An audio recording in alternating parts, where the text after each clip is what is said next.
علی امین گنڈاپور کی حکومت کو للکار، مولانا فضل الرحمان پر بھی لفظی وار۔ وزیر اعلیٰ خیبر پختونخوا کہتے ہیں کہ 5 اگست ڈیڈ لائن نہیں، اس دن نیا لائحہ عمل دیں گے، وقت آنے پر سیاسی مخالفین بھاگ جائیں گے، ہماری گزارش کو کمزوری نہ سمجھا جائے۔ JUI سربراہ پر تنقید کرتے ہوئے کہا کہ مولانا فضل الرحمان اسٹیبلشمنٹ سے ملے ہوئے ہیں، مولانا کو چیلنج ہے کہ وہ الیکشن میں میرے بھائی سے جیت کر دکھائیں، اگر مولانا جیت گئے تو ہمیشہ کے لیے سیاست چھوڑ دوں گا۔ علی امین نے دعویٰ کیا کہ بانی PTI ملک کی خاطر مذاکرات کے لیے تیار ہیں، لیکن مذاکرات صرف فیصلہ سازوں سے ہوں گے۔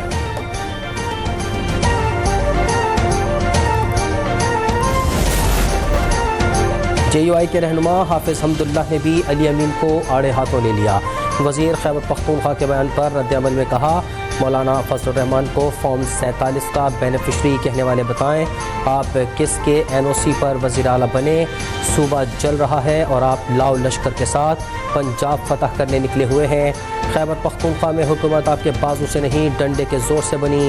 حافظ حمداللہ کا کہنا ہے کہ آج بھی آپ کی حکومت دولت اور طاقت کے بلبوتے پر کھڑی ہے، آپ کی اپنی پارٹی میں آپ کی حکومت کے خلاف آوازیں اٹھ رہی ہیں۔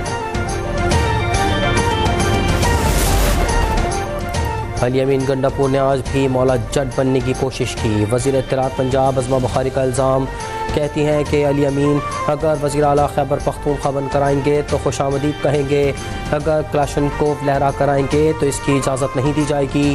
علی امین گنڈاپور 90 روز کی بات اپنی نوکری بچانے کے لیے کر رہے ہیں، وہ کارکنوں کو چھوڑ کر پہلے بھی بھاگ چکے ہیں، یہ حقیقت سب جانتے ہیں۔ ان کا مزید کہنا تھا کہ سیاسی لوگ ہی سیاسی لوگوں سے مذاکرات کرتے ہیں، یہ بات طے ہے کہ PTI کو بھی سیاسی لوگوں سے بات کرنا ہوگی۔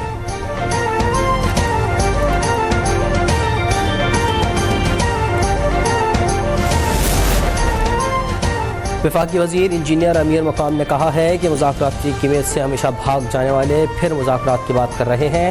علی امین گنڈاپور خود بے اختیار ہے، 90 روز کی تحریک کا شوشہ بانی PTI کی رہائی کے لیے نہیں، صوبائی حکومت کا اپنا اقتدار بچانے کے لیے ہے، جسے خود PTI کے اندر سے خطرہ ہے۔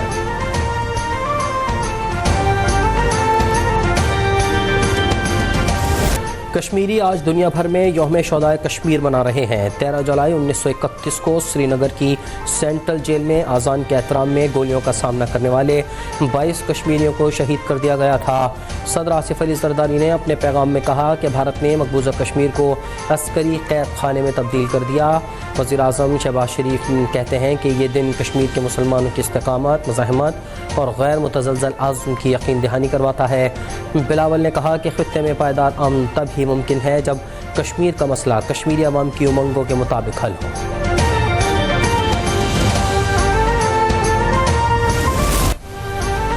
امریکی صدر ڈونلڈ ٹرمپ کی ثالثی کی پیشکش نے امن کا دروازہ کھولا۔ بھارت کا ثالثی سے انکار ان کی جنگی ذہنیت کا ثبوت ہے۔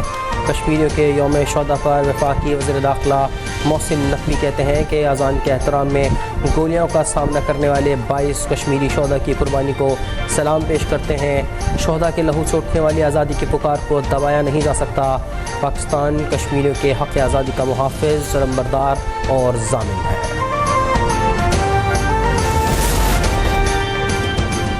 13 جولائی 1931 کے 22 شہداء سمیت ہر کشمیری شہید کو سلام جو ظلم کے خلافت کی صدا بنے۔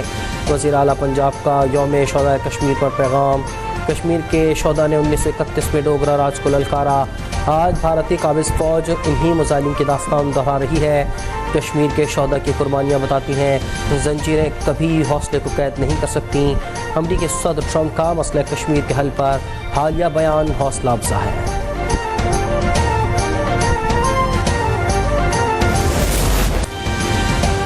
کشمیری حریت رہنما یاسین ملک کی اہلیہ مشال ملک کا یوم شہداء کشمیر پر کشمیری شہداء کو خراج تحسین، کہا کشمیری آزادی کے لیے خون کے آخری قطرے تک لڑیں گے، آزادی کا ایک دن ضرور طلوع ہوگا۔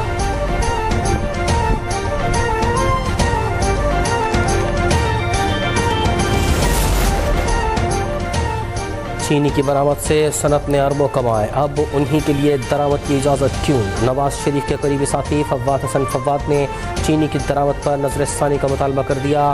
کہتے ہیں کہ 30 کروڑ ڈالر کی درآمد عوامی مفاد میں نہیں۔ فواد حسن فواد نے انکشاف کیا کہ عام آدمی چینے کا سب سے بڑا صارف نہیں، اصل فائدہ خوراک و مشروبات کی صنعت کو ہوتا ہے۔ حکومت کی قیمتوں پر کنٹرول میں ناکامی درآمد کی دلیل نہیں بن سکتی۔ وزیر تعلیم خالد مقبول صدیقی کا کہنا ہے کہ پاکستان نے اب خود کو کھڑا کرنے کا فیصلہ کر لیا ہے۔ اگر کراچی ترقی کرے گا تو پاکستان ترقی کرے گا۔ پاکستان کو سمجھ آ گیا ہے کہ کراچی ترقی کرے گا تو ہی ملک آگے بڑھے گا۔ کراچی سے ہی اسلام آباد جا سکتے ہیں۔ تعلیم کو ایمرجنسی بنائیں، جہالت کے خلاف جہاد کریں۔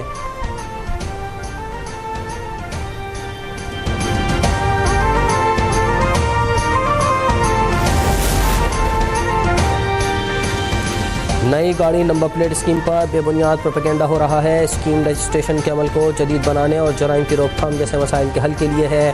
سینئر وزیر سندھ شجیل انعام میمن کہتے ہیں کہ حکومت عوام کی حقیقی شکایات سننے کو تیار ہے۔ عوامی فلاح کے اقدامات پر سیاست ہرگز برداشت نہیں کی جائے گی۔ وفاقی حکومت سندھ کے سولر اور ونڈ پاور منصوبوں کی مخالفت بند کرے۔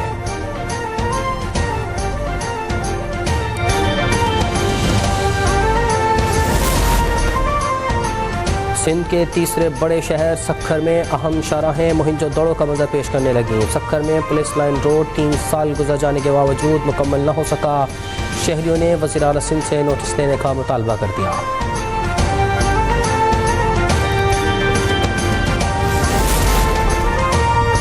نوشہرہ میں گھریلو تنازع پر داماد کی فائرنگ سے 4 سسرالی جاں بحق۔ ملزم اپنی بیوی کو منانے کے لیے سسرال گیا تھا۔ تکرار کے بعد ملزم نے ساس، سسر سمیت 4 افراد کو فائرنگ کر کے قتل کر دیا۔ واردات کے بعد ملزم فرار ہو گیا۔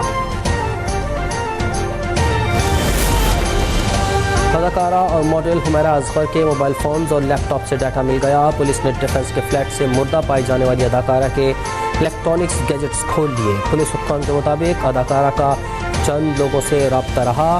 حمیرہ اصغر کے بینک اکاؤنٹس کی بھی جانچ پڑتال جاری ہے۔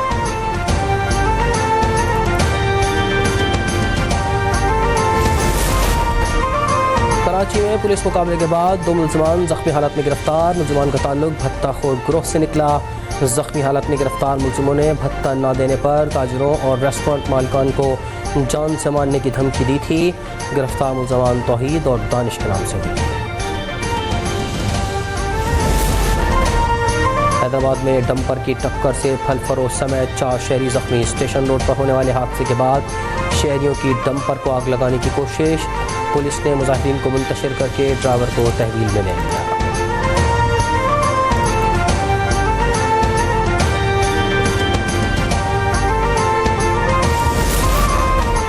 لاہور کی حدود میں طیاروں کی حفاظت کے لیے اہم اقدام۔ وزیر اعلیٰ پنجاب مریم نواز کی پہلی وائلڈ لائف فورس متحرک کرنے کی ہدایت۔ سینئر وزیر مریم اورنگزیب کہتی ہیں کہ اقدام فضائی سفر محفوظ اور سینکڑوں انسانی زندگیوں کی حفاظت یقینی بنانے کے لیے کیا جا رہا ہے۔ رنگ فینسنگ کے ذریعے پرندوں کے طیاروں سے ٹکراؤ اور حادثات میں کمی ہوگی۔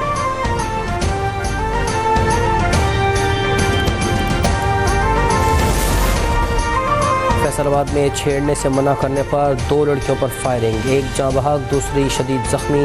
ملزم نے تھانہ ڈی ٹائپ کے علاقے میں واقع فوڈ پوائنٹ پر لڑکیوں کو تنگ کرنے کی کوشش کی۔ منع کرنے پر ملزم نے دونوں ویٹرس پر فائرنگ کی۔ واقعے میں ملوث 2 ملزمان گرفتار۔ پنجاب میں بجلی چوروں کے خلاف کریک ڈاؤن جاری۔ 6 ماہ کے دوران لاہور سمیت پنجاب میں بجلی چوروں کے خلاف 55,000 سے زائد مقدمات درج۔ قومی خزانے کو نقصان پہنچانے والے 2,000 سے زائد ملزمان کو سزائیں اور جرمانے۔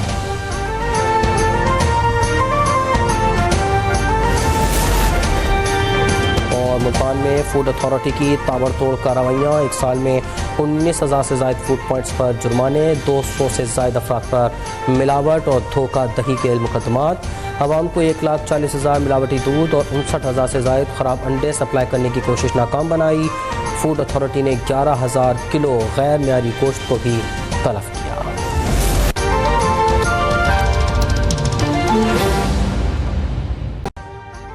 ابھی سبسکرائب کریں تاکہ کوئی خبر رہ نہ جائے۔